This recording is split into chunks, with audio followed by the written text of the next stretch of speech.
Hi friend, আমি আবার এসে গেছি একটা নতুন ভিডিও নিয়ে। তো প্রথমেই দেখছো আমি আর দেবশ্রী টোটোতে করে একটা জায়গা যাচ্ছি। তো তোমাদেরকে আজকের যে জায়গাটা যাচ্ছি সেটা আমার মনে হয় ইউটিউবেও খুব কম ভিডিও রয়েছে এটা। তো এটা আমরা যাচ্ছি আজকে ব্যান্ডেলের লাহিড়ী বাবার আশ্রম।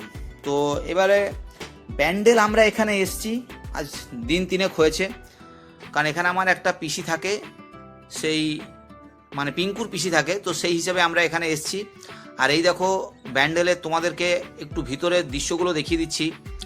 আমরা যেটা এখন যাচ্ছি আমাদের উল্টো দিকটাতে ব্যান্ডেল রেল স্টেশন, আর এটা যেদিকে যাচ্ছি এটা আমরা জিটি রোডটার দিকে এগোচ্ছি, NH2 দিকে এগোচ্ছি।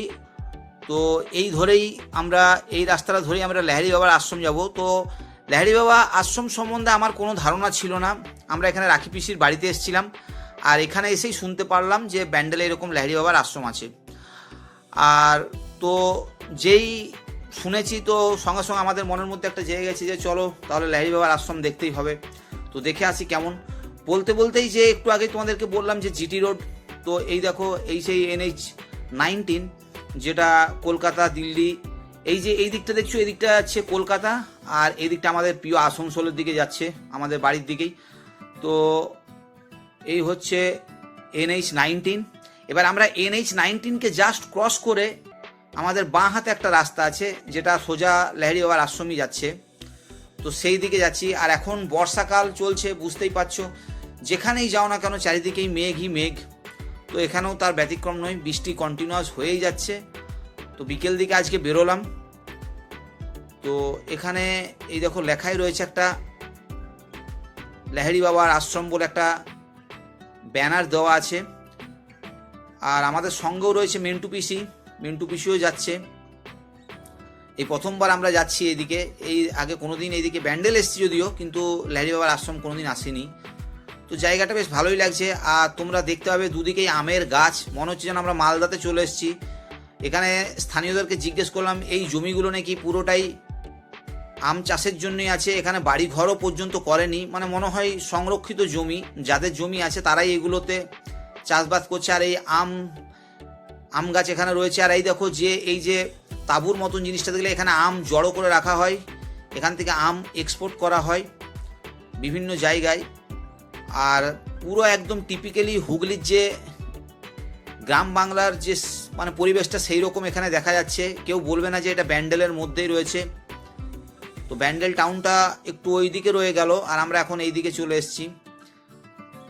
তো আমরা এখন ঢুকে যাচ্ছি লাহিড়ী বাবার আশ্রমের দিকে। এই দেখো এইখানে যে কথাটা আমরা এসে শুনলাম সেটা হচ্ছে এই যে লাহিড়ী বাবা ইনি আগে নাকি রাজস্থানে থাকতেন, তো রাজস্থান থেকে এসে এই জায়গাগুলো কিনে নিয়েছেন। আর এই যে আমের চারিদিকে তাঁবু, এগুলো আমের তাঁবু, মানে এখানে এর ভিতর শুধু আমই আছে। তো এই করতে করতে আমরা চলে এলাম লাহিড়ী বাবার আশ্রম। তো এখানে একটা যে আশ্রমের ভিতরটা মানে জঙ্গলের ভিতরেই, মানে আম গাছের জঙ্গল, এই জায়গাগুলো গোটাই লাহিড়ী বাবা আশ্রমের যে ট্রাস্ট আছে তারা কিনে নিয়েছে। এবং স্থানীয়দেরও জায়গা রয়েছে, স্থানীয়দেরও আম বাগান রয়েছে, তো মিক্স রয়েছে জায়গাটা। আর এই দেখো আম বিক্রি হচ্ছে। আর এই দেখো সেই লাহিড়ী বাবার আশ্রমের গেট। তো প্রথমে আমি এই বড় গেটটা দিয়ে ঢুকতে যাচ্ছিলাম, তো বড় গেটটা দিয়ে বেরোবার পথ, তো সেটা হবে না, পাশে যে সাইডে ছোট গেটটা দেখছো এইটাই এন্ট্রি। তো এবার আমি যে কথাটা বলতে এলাম যে এই আশ্রমটা বিশাল বড়, এবং রাজস্থান থেকে লাহিড়ী বাবা এসেছিল। তো এসে পরে এই ব্যান্ডেলেই এই জায়গাটাতে ওর পছন্দ হয়েছিল, এবং এখানেই ও ঠাকুরের ধ্যান ট্যান করেছিল, এবং জায়গাটা পছন্দ এতই হয়েছিল যে পরবর্তীকালে এই জায়গাটা উনি কিনে নিয়েছেন।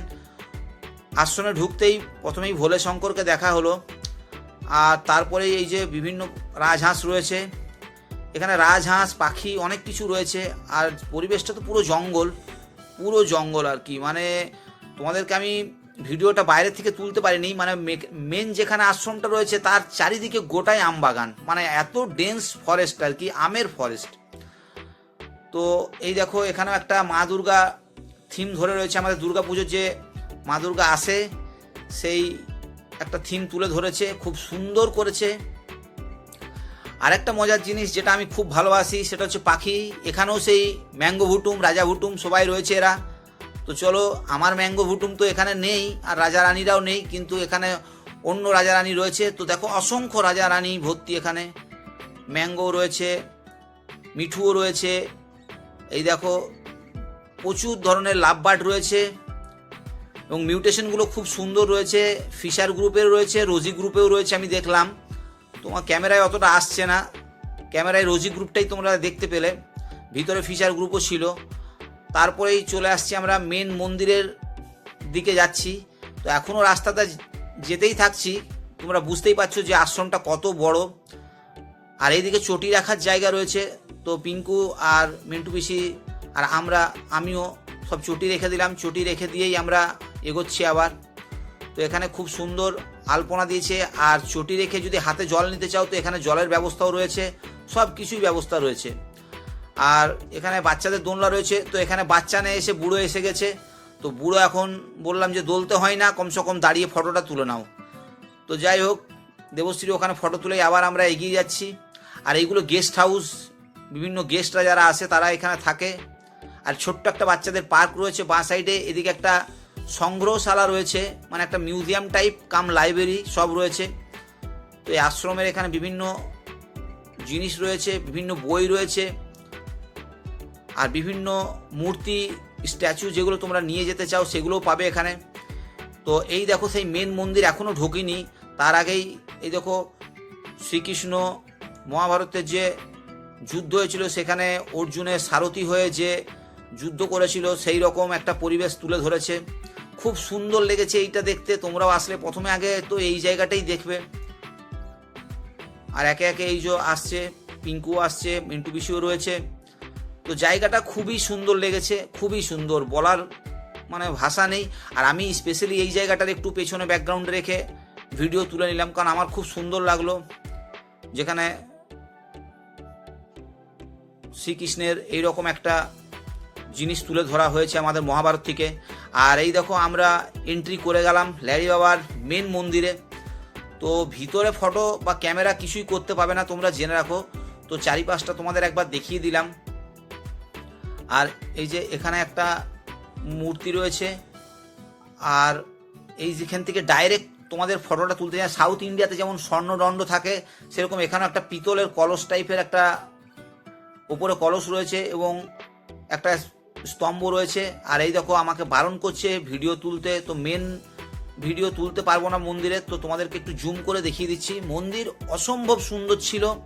তোমরা চাইলে ব্যান্ডেল যদি মানে যদি কেউ আসো তাহলে অবশ্যই তোমরা লাহিড়ী বাবার আশ্রম ভিজিট অবশ্যই করো। আমি জানতাম না, এর আগে এসেছিলাম কিন্তু এবারে জেনেছি। তো খুব সুন্দর লাগলো, আজকের বিকেলটা এত সুন্দর যাচ্ছে আমাদের এই আশ্রমটা দেখে।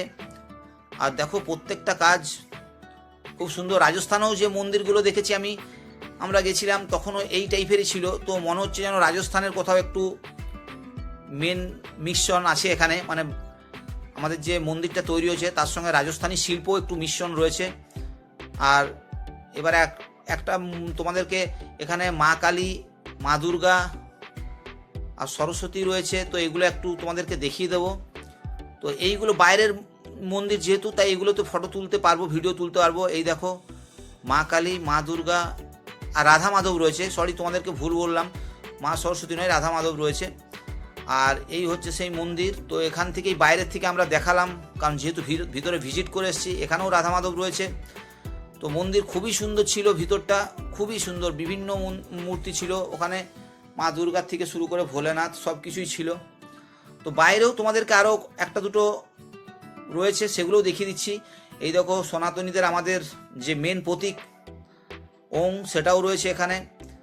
তো খুব সুন্দর করেছে এবং তার ইন্টিরিয়ার খুব সুন্দর।